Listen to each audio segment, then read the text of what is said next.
بسم اللہ الرحمن الرحیم باب بر الاب، والد کے ساتھ حسن سلوک کرنا۔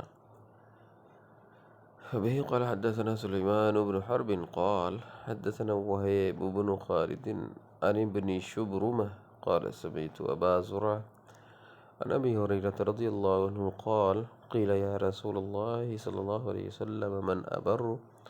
قال أمك، قال ثم من؟ قال أمك، قال ثم من؟ قال أمك، قال ثم من؟ قال أباك۔ سیدنا ابو ہریرہ رضی اللہ تعالیٰ عنہ بیان کرتے ہیں کہ آپ صلی اللہ علیہ وسلم سے پوچھا گیا، اے اللہ کے رسول، میں کس سے حسن سلوک کروں؟ آپ صلی اللہ علیہ وسلم نے فرمایا، اپنی والدہ سے۔